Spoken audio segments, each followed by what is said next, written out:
بسم اللہ الرحمن الرحیم۔ السلام علیکم ورحمۃ اللہ وبرکاتہ۔ باب نمبر 17، بد نگاہی و بدفعلی کا بیان۔ مرد یعنی بریش خوبصورت لڑکے سے احتیاط۔ مرد یعنی بے داڑھی والا لڑکا خوبصورت جس کی طرف میلان قلب و کشش ہو، بعض احکام میں اجنبی عورت کی طرح ہے، یعنی شہوت کا اندازہ کے وقت اس کی طرف دیکھنا، اس سے معانقہ یا مصافحہ کرنا ہے، اس کے پاس تنہائی میں بیٹھنا، اس کا گانا سننا یا اس کے موجود ہوتے ہوئے گانا سننا یا اس سے بدن دبوانا، اس سے بہت پیار اور اخلاص کی باتیں کرنا، یہ سب حرام ہے۔ مردوں سے قرآن پاک یا نعت سننا، اسی طرح اجنبی عورت کا مرد مہشتی سے گانا سننا، یہ بھی ایک قسم کی بدکاری ہے۔ حتیٰ کہ اگر کسی لڑکے کی آواز سننے میں نفس کی شرکت ہو تو اس سے قرآن سننا بھی جائز نہیں۔ اکثر لوگ لڑکوں کو نعت غزلیں یاد کرا دیتے ہیں، یہ بھی جائز نہیں ہے۔ فقہ نے یہاں تک لکھا ہے کہ اگر بریش لڑکا مرغوب تباہ ہو تو اس کی امامت بھی مکروہ ہے، تو جب امام بنا کر کھڑا کرنا جائز نہیں، حالانکہ اللہ کا قرآن ہی پڑھے گا، مگر فقہ نے بلا ضرورت اس کی بھی اجازت نہیں دی۔ اکثر واعظین عورتوں کے مجمع میں خوش الحانی سے اشعار پڑھتے ہیں، یہ بالکل ہی مصلحت دین کے خلاف ہے۔ حضور صلی اللہ علیہ وسلم نے ایک مرتبہ سفر میں ایک غلام کو عورتوں کے سامنے اشعار پڑھنے سے روک دیا اور فرمایا تھا کہ تو جب اس زمانے میں کہ تقوی غالب تھا، حضور صلی اللہ علیہ وآلہ وسلم نے اس کی اجازت نہیں دی، تو آج کس کو اجازت ہو سکتی ہے، بالخصوص جبکہ خود عورتیں یا لڑکے ہی پڑھنے والے ہوں۔ عورتوں کی طرح مردوں کو پردہ کا حکم کیوں نہیں؟ ایک سوال کیا گیا کہ عورتوں کے پردے میں رکھنے کی علت تو یہی ہے کہ ان کے خروج باہر نکلنے سے فتنے کا اندیشہ ہے، اور یہ علت جیسی عورتوں میں پائی جاتی ہے اماتر بے داڑھی کے خوبصورت لڑکوں میں جن کی طرف کشش ہوتی ہے ان میں بھی پائی جاتی ہے، تو اشتراک علت سے حکم بھی مشترک ہونا چاہیے، اور مردوں کے لیے بھی خروج یعنی باہر نکلنا جائز نہیں ہونا چاہیے۔ جواب میں فرمایا کہ شریعت کا قاعدہ کلیہ ہے کہ جس امر میں مفاسد شامل ہو جائیں اگر وہ غیر ضروری ہوتا ہے تو اس امر ہی کو روک دیا جائے، اور اگر وہ ضروری ہوتا ہے تو اس کی ممانعت نہیں کی جاتی بلکہ مفاسد کے اصلاح کی کوشش کی جاتی ہے۔ تو عورتوں کا باہر نکلنا چونکہ غیر ضروری تھا، اس لیے مفاسد کی وجہ سے اسی کو روک دیا گیا، اور مرد بے ریش لڑکے چونکہ چند روز میں رجال یعنی مرد ہونے والے ہیں، اور ان کے لیے ایسے کمالات جن کا مردوں کو حاصل کرنا ہونا ضروری ہے ان کا حاصل کرنا ضروری ہے، اور وہ عادتاً بغیر خروج باہر نکلے بغیر ممکن نہیں، اس لیے ان کے خروج کو نہیں روکا گیا بلکہ مفاسد کا انسداد بندش ڈرانے اور وعید کے ذریعے سے کیا گیا۔ بد نگاہی کا مرض۔ آنکھوں کے بہت سے گناہ ہیں لیکن یہاں ایک خاص گناہ کا ذکر ہے، بد نگاہی، لیکن اس گناہ کو لوگ گناہ سمجھتے ہی نہیں۔ بعض لوگ نظر میں مبتلا ہوتے ہیں، یعنی غیر محرموں کی طرف بے باکانہ دیکھتے ہیں اور اس کی ذرہ پرواہ نہیں کرتے، بلکہ یہ ایسا مرض ہے اس سے بہت کم لوگ پاک ہیں، کیونکہ اکثر ان گناہوں سے لوگ بچتے ہیں جن کے ارتکاب میں فوت جاں یا رسوائی کا خیال ہو، اور اس گناہ میں جاں عزت فوت نہیں ہوتی، اس لیے کہ اول تو دوسرے کو نظر کی خبر ہی کیوں کر ہو سکتی ہے، دوسرے اگر نظر کی اطلاع بھی ہو جائے تو نیت کی کیا خبر۔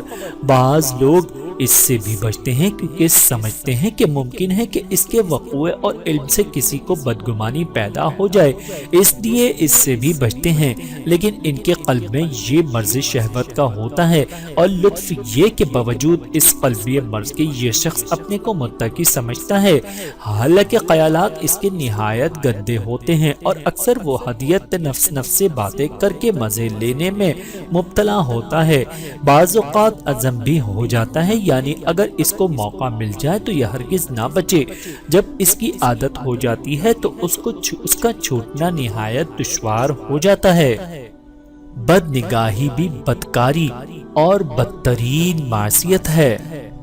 غور کرنے سے معلوم ہوتا ہے کہ یہ عمل اللہ تعالیٰ کو بہت ناپسند ہے، اور حدیث میں ہے کہ میں بہت غیرت مند ہوں اور اللہ تعالی ہم سے زیادہ غیرت مند ہے، اور اسی غیرت کی وجہ سے اللہ تعالی نے بے شرمی کی باتوں کو حرام قرار دے دیا، چاہے اس کی برائی کھلی ہو یا اندرونی ہو، اور یہ سب فواہش ہیں: آنکھ سے دیکھنا، ہاتھ سے پکڑنا، پاؤں سے چلنا، کیونکہ ان سب کو شارع نے زنا ٹھہرایا ہے۔ چنانچہ ارشاد ہے: آنکھیں زنا کرتی ہیں اور کان کا زنا کرنا دیکھنا ہے، کان کا زنا کرتے ہیں اور ان کا زنا سننا ہے، اور زبان بھی زنا کرتی ہے اور اس کا زنا بولنا ہے، اور ہاتھ زنا کرتے ہیں ان کا زنا پکڑنا ہے۔ اس وقت لوگوں میں یہ مرض شدت سے پھیل رہا ہے کہ کوئی تو خاص اصلی ہی گناہ میں مبتلا ہے اور کوئی اس کے مقدمات میں، یعنی اجنبی لڑکے یا اجنبی عورت پر نظر کرنا حدیث میں ہے، اس میں ہاتھ لگانا، بری نگاہ سے دیکھنا، سب داخل ہو گئے، یہاں تک کہ جی خوش کرنے کے لیے کسی حسین لڑکے یا لڑکی سے باتیں کرنا، یہ بھی زنا لواطت میں داخل ہے۔ اس قلب کا زنا سوچنا ہے جس سے لذت حاصل ہو، تو جیسے زنا میں تفصیل ہے ایسے ہی لواطت میں بھی، اور یہ نہایت ہی افسوس اور رنج کی بات ہے، باوجود یہ کہ عورت کی طرف تبن ملان ہوتا ہے مگر لوگ پھر بھی لڑکوں کی طرف مائل ہیں، اور وجہ اسی وجہ سے اس کی زیادہ تر یہی ہے کہ عورت سے ملنے میں بدنامی ہو جاتی ہے، دوسرے عورت ملتی بھی مشکل سے ہے، اور لڑکے سے ملنے میں زیادہ بدنامی کا اندیشہ بھی نہیں ہوتا، اور ملتے بھی ہیں آسانی سے، بالخصوص دیکھنا اور تصور کرنا تو اس لیے بھی سہل ہے کہ اس کی کسی کو خبر بھی نہیں ہوتی، اور یہ سب بدکاری ہے۔ اس تعلق کے بد کا انجام، اس فعل کی خباثت عقلاً نقلاً ہر طرح ثابت ہے، اور طبیعت سلیمہ اس سے خود ہی انکار کرتی ہے۔ اس فعل پر سوائے بدطینت آدمی کے اور کوئی سبقت نہیں کر سکتا۔ ایک کھلا ہوا فرق شہوت بالنساء اور شہوت بالرجال میں ہے، یہ ہے کہ عورت سے قضاء شہوت کرنے کے بعد آپس میں طبیعت بڑھتی ہے، اور مرد کی عزت عورت کی نظر میں بڑھ جاتی ہے، وہ سمجھتی ہے کہ یہ مرد ہے، نامرد نہیں، اور لڑکوں سے قضاء شہوت کر کے ایک دوسرے کی نظر میں اسی وقت ذلیل و خوار ہو جاتا ہے۔ پھر بہت جلد مفعول کے دل میں عداوت ایسی قائم ہو جاتی ہے کہ ایک دوسرے کی صورت سے بیزار ہو جاتا ہے۔ امادر حسین لڑکوں سے تعلق بہت خبیث النفس کو کہتا ہے، اور اس کا نام لوگوں نے محبت رکھا ہے۔ یہ محبت ہرگز پاک نہیں، ایسے ناپاکوں کا مر جانا ہی بہتر ہے۔ ایسے موقعوں پر دیکھا گیا ہے کہ جہاں دونوں طرف سے فرقتی تعاش کیا جاتا ہے، مقصد حاصل ہونے کے بعد دونوں میں عداوت ہو گئی۔ اس تعلق میں یہی خاصیت ہے۔ بد نگاہی و بد نظری، بعض لوگ ایسے بھی ہیں جو شہوت بالرجال سے پاک و صاف ہیں، مگر ان میں بھی نظر کے مرض میں اکثر مبتلا ہیں، حالانکہ حدیث سے معلوم ہو چکا ہے کہ زنا آنکھ سے بھی ہوتا ہے، پس مردوں کو بھی بنظر شہوت دیکھنا حرام ہے۔ اس میں بہت کم لوگ احتیاط کرتے ہیں، حالانکہ نظر بد نگاہی مقدمہ ہے فعل کا، اور حرام کا قاعدہ فقیہ ہے، یعنی حرام کے مقدمات میں حرام ہوتے ہیں، لہٰذا بد نگاہی بھی حرام ہے، اس لیے نگاہ کی حفاظت بہت ضروری ہے۔ بد نگاہی کا وبال اور اس کا عذاب، اہل کشف نے لکھا ہے کہ بد نگاہی سے آنکھوں میں ایک ایسی ظلمت ہو جاتی ہے جس کو تھوڑی سی بصیرت ہو وہ پہچان لے گا، اس شخص کی نگاہ پاک نہیں ہے۔ اگر دو شخص ایسے لیے جائیں کہ عمر میں، حسن و جمال میں اور ہر امر میں وہ برابر ہوں، فرق ان میں صرف اس قدر ہو کہ ایک فاجر ہو دوسرا متقی ہو، جب چاہے دیکھ لو فاجر کی آنکھ میں ایک قسم کی ظلمت اور بے رونقی ہوگی، لیکن اہل کشف خصوصیت سے کسی کو کہتے نہیں بلکہ عیب پوشی کرتے ہیں۔ میں نے خواب میں ایک مرتبہ دجال کو دیکھا، اس کے ساتھ عورتیں اور باجے بہت کثرت سے ہیں، اسی واسطے میں نے اس سے بہت خوف کرتا ہوں۔ جو لوگ حسن پرست ہیں اور ان میں بد نظری کا مادہ ہے وہ اس کے دجال کے ساتھ ہوں گے۔ یہ بہت پرانا مرض ہے، اور سب سے اول لوط علیہ السلام کی قوم میں یہ مرض پیدا ہوا تھا، اور شیطان نے ان لوگوں کی راہ ماری۔ افسوس ہے کہ خدا تعالی نے فراغت اس لیے دی تھی کہ دین کا کام کریں گے، مگر زیادہ تر ایسے ہی لوگ محروم رہے۔ ایک بزرگ کا قول ہے کہ اللہ تعالیٰ جس کو اپنی بارگاہ سے مردود کرنا چاہتے ہیں اس کو لڑکوں کی محبت میں مبتلا کر دیتے ہیں۔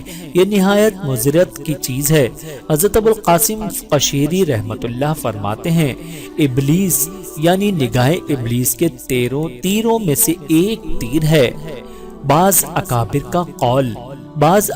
کا قول ہے کہ جس شخص کو حق تعالی شانہ اپنے دربار سے نکالنا چاہتا ہے اس کو امادر حسین خوبصورت لڑکوں کی محبت میں مبتلا کر دیتے ہیں۔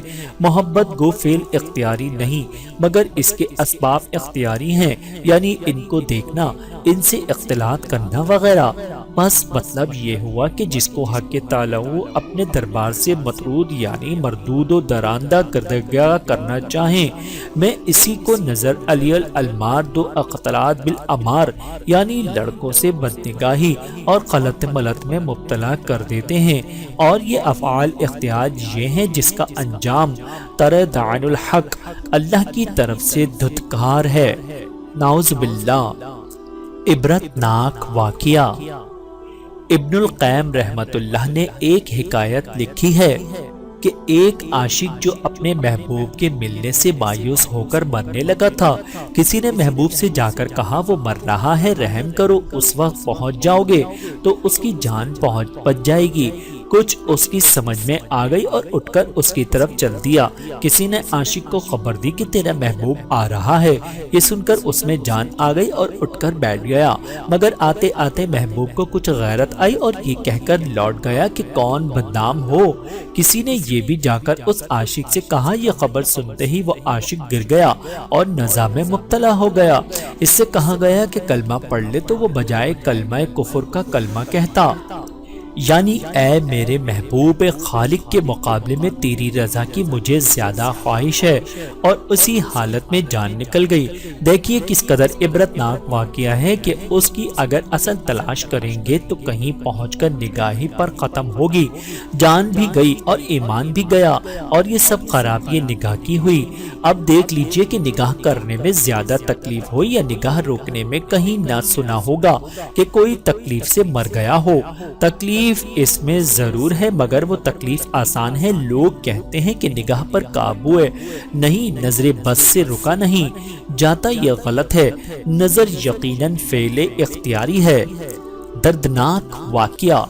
ایک بزرگ طواف کر رہے تھے اور ایک چشم کانے تھے اور کہتے جاتے، اے اللہ، میں تجھ سے تیرے غضب کی پناہ چاہتا ہوں۔ کسی نے پوچھا کہ اس قدر کیوں ڈرتے ہو، کیا بات ہے؟ کہا، میں نے ایک لڑکے کو بری نظر سے دیکھ لیا تھا، غیب سے چپت لگا اور آنکھ پھوٹ گئی، اس لیے ڈرتا ہوں کہ پھر غودگا نہ ہو جائے۔ حضرت جنید رحمت اللہ چلے جا رہے تھے کہ ایک حسین لڑکا نصرانی کا سامنے سے آ رہا تھا۔ ایک مرید نے پوچھا کہ کیا اللہ تعالیٰ ایسی صورت کو بھی دوزخ میں ڈالیں گے؟ حضرت جنید رحمت اللہ نے فرمایا کہ تو نے اس کو نصرستان سے دیکھا ہے، عنقریب اس کا مزہ تم کو معلوم ہوگا۔ چنانچہ اس کا نتیجہ یہ ہوا کہ وہ شخص قرآن بھول گیا۔ طاعون عذاب کا ایک دوسرا سبب بھی ہے، اگرچہ بعض باتیں ظاہر کرنے کی نہیں ہوتی مگر اس لیے ظاہر کر دیتا ہوں کہ شاید اس کو سن کر لوگ اپنی حالت درست کر لیں۔ 3-4 سال ہوئے جب تھانہ بھون اور اس کے گرد و نواح میں طاعون ہوا تھا۔ قبل طاعون کے ایک روز میں عقیق شب میں بیٹھا ہوا تھا کہ قلب پر یہ آیت وارد ہوئی۔ میں نے اس کو واعظ میں بیان کیا مگر لوگوں نے توجہ نہ دی اور طاعون پھیلا۔ غرض ایک سبب وہ نکلا جو قوم لوط میں تھا، اس وقت لوگوں میں یہ مرض شدت سے پھیل رہا تھا۔ نگاہ حق و نگاہ بد کا معیار۔ بعضوں کو دھوکہ ہوتا ہے کہ شیطان بہکاتا ہے کہ جیسے کسی پھول یا اچھے کپڑے یا اچھے مکان وغیرہ کو دیکھنے کا دل چاہتا ہے، ایسے ہی اچھی صورت دیکھنے کو بھی دل چاہتا ہے۔ یہ بالکل دھوکہ ہے۔ یاد رکھو، رغبت کے مختلف انواع ہیں۔ جیسے رغبت پھول کی طرف ہے ویسی انسانوں کی طرف نہیں۔ اچھے کپڑے کو دیکھ کر کبھی جی نہیں چاہتا کہ اس کو گلے لگا لوں، چمٹا لوں۔ انسان کی طرف ایسی ہی رغبت ہوتی ہے۔ ایک دھوکہ اور ہوتا ہے، وہ یہ کہ بعضے یہ کہتے ہیں کہ جیسے اپنے بیٹے کو دیکھ کر جی چاہتا ہے کہ گلے لگا لوں، اسی طرح دوسرے کے بچے کو دیکھ کر بھی ہمارے یہی جی چاہتا ہے۔ صاحبو، کھلی ہوئی بات ہے، اپنے سیانے بچے اور دوسرے کے سیانے لڑکے میں بڑا فرق ہے۔ اپنے لڑکے کو گلے لگانا چمٹانا اور طرح کا ہے اور اس میں شہوت کی آمیزش ہرگز نہیں، اور دوسرے لڑکے کے طرف اور قسم کا ملان ہے کہ اس میں گلے لگانے سے بھی آگے بڑھنے کو باز کا جی چاہتا ہے۔ محبوب کی جدائی ہے اور اس طرح کا رنج ہوتا ہے، اور لڑکے کی جدائی میں قسم اور قسم کا، اور لڑکوں کی رغبت تو اور بھی سے میں قاتل ہے، نصوص میں اس کی حرمت ہے۔ بدنگاہی کا مرض کیسے پیدا ہو جاتا ہے؟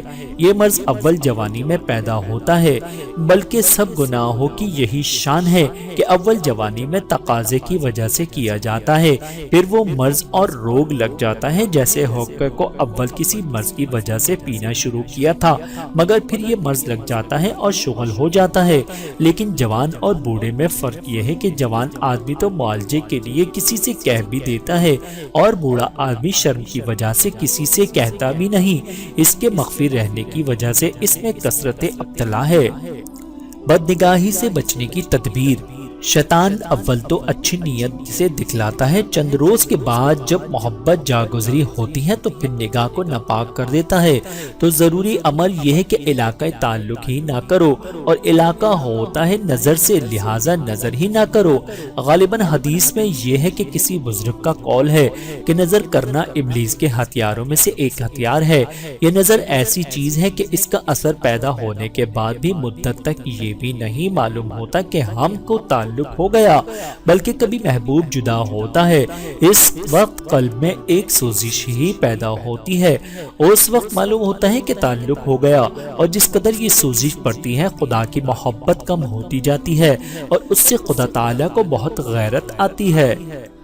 بدنگاہی چھوڑنے کے لیے آسان علاج۔ جب اس لوگوں کی عادت پڑ جاتی ہے تو کم ہمتوں سے بڑی مشکل سے چھوٹتا ہے۔ ہاں، اگر ہمت کی جائے اور پختہ قصد کرے تو چھوٹ بھی جاتا ہے، کیونکہ بعض گناہ تو ایسے ہوتے ہیں کہ ان میں ایک حد تک مجبوری بھی ہو سکتی ہے، جیسے غریب آدمی کا رشوت لینا، کہ اگر نہ لے تو بظاہر اس کے کام اٹکتے ہیں، اور اس میں تو کوئی ایسی مجبوری بھی نہیں کہ کوئی کام اس کا پرا ٹکا ہوا ہو، بس اس میں تھوڑی سی ہمت کی ضرورت ہے، کیونکہ اس میں زیادہ سے زیادہ تھوڑی سی تکلیف نفس کو ہوگی۔